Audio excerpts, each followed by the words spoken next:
दोस्तों, आप लोग कैसे हैं? आशा करता हूँ आप लोग अच्छे होंगे। अभी मैंने नेक्स्ट वीडियो आप लोग के लिए डाला था जो प्लेसमेंट ऑफ नाउन, और आज उसी के काइंड्स को लेकर आए हैं। जैसा कि आप जानते थे कि सब्जेक्ट ऑफ अ वर्ब होता है, object of a verb and complement of a verbs and object of a preposition and be in a position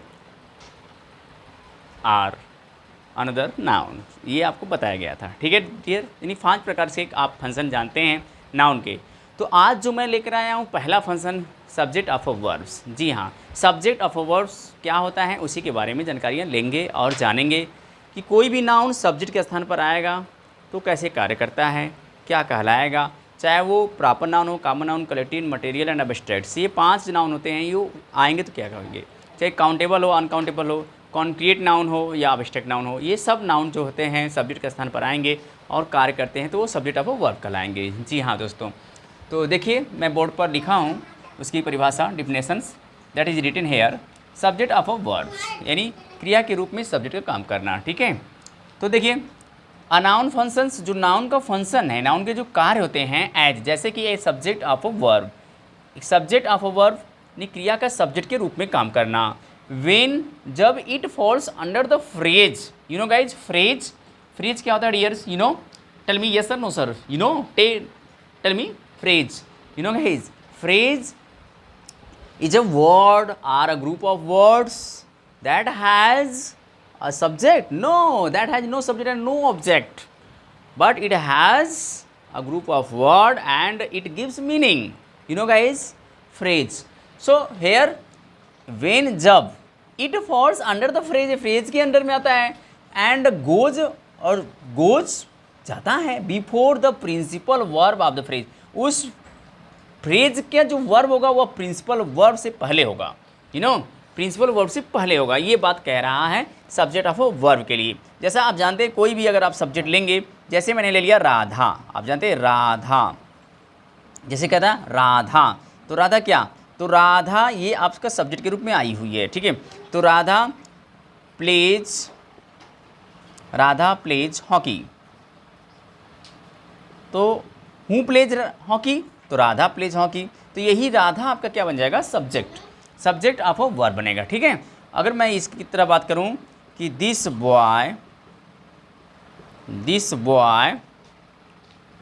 reads his book,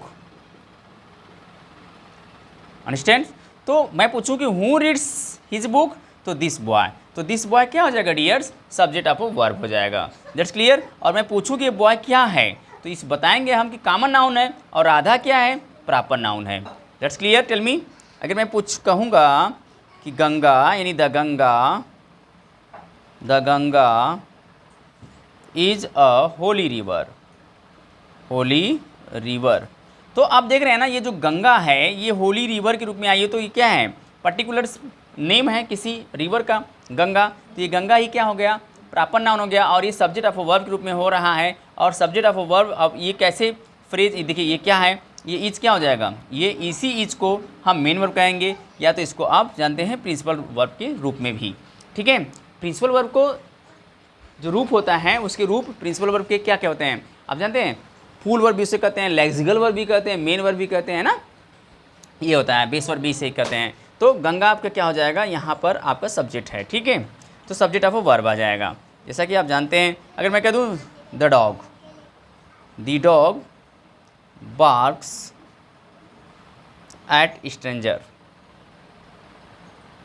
चूँकि कुत्ते भौंकते हैं, कुत्ता ही नहीं तो हम कुत्ते ले लेंगे तो या प्लूरल ऐसे कर लेते हैं, the dogs bark at stranger, तो who barks at the stranger, अजनबी पर कौन भौंकता है, तो कुत्ते, तो ये कुत्ते क्या हो जाएंगे, आपका सब्जेक्ट के प्लेस पर हो जाएगा, you know. Tell me yes sir no sir. तो डियर इतना आप लोग जाने ना, सब्जेक्ट के स्थान पर जो नाउन आएगा वह noun subject of a verb कहलाएगा। That's clear. Have any doubt, if you have doubts then you contact me and comment me, okay dears। so bye bye, हंसते रहें, मुस्कुराते रहें और अपने माता पिता के सपनों को साकार करते रहें। जय हिंद, जय भारत।